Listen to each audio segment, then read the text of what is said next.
يا رسول الله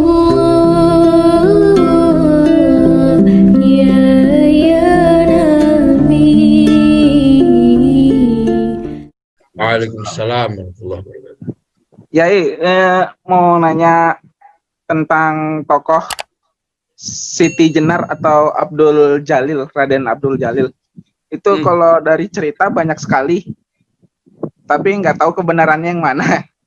Kalau menurut dari Yai, gimana itu cerita sebenarnya?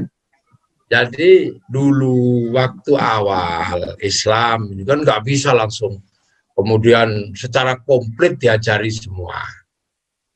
Nah, ada ulama yang memang alim, bagus, dan bisa, dan punya sistem ketauhidan yang luar biasa. Tuh, ini waktu kecil, orang ini dikenal dengan nama Hasan Ali. Hasan Ali. Bukan Ali Hasan, tapi Hasan Ali. Datang ke daerah Melaka, ya, dikenal dengan nama Syekh Abdul Jalil. Nah, Syekh Abdul Jalil ini punya kebiasaan dalam literatur kuno, ya. Itu punya kebiasaan pakai baju merah, baju merah.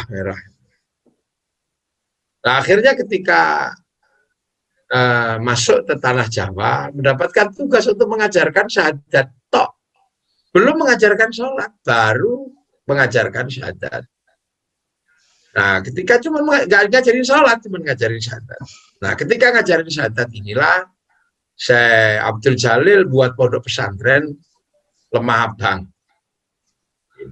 Lemah Abang itu kemudian bahasa halusnya Syekh, dikenal dengan nama Syekh Siti Jenar. Itu Jawa yang halus itu. Lemah Abang itu Siti Jenar. Maka Kebo Merah, Kebo Abang itu dengan nama Maiso Jenar. Nah, Syekh Lemah Abang ini bahasa halusnya Siti Jenar atau Siti Brit. Nah, Pondok Lemah Abang ini mengajarkan syahadat, maka kemudian alumni pondok pesantren Lemah Abang dikenal dengan nama Abangan. Makanya orang Abangan itu mau syahadat, belum mau sembahyang.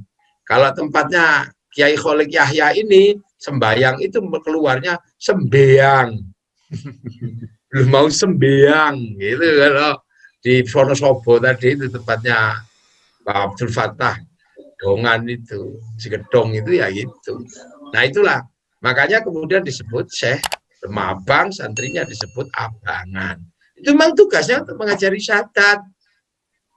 Itulah tiba-tiba kemudian pengaruhnya itu sebagian besar di belakangnya adalah orang-orang ex Majapahit yang masih merasa terganggu dengan kemunculan Demak. Maka kemudian oleh rapat wali, Syekh Siti Jenar ini diminta untuk keluar dari Demak. Nah, ceritanya kemudian agar Syekh Siti Jenar ini keluar dan ajarannya tidak diikuti karena syahadat tok, maka kemudian lahirlah cerita tentang pembunuhan, tentang apa. Yang akhirnya kemudian Syekh Siti Jenar ini dalam naskah-naskah Cirebon, setelah dari Demak kembali ke Cirebon, ada. Jadi naskah Siti Jenar itu jelek itu di Demak, tapi yang baik itu di Cirebon. Nah, itu kenapa terjadi? Ya terjadi karena memang tugas mengeluarkan kaum orang-orang Jawa agar bisa bersyahadat itu memang tugasnya Syekh Siti Jenar. Itulah.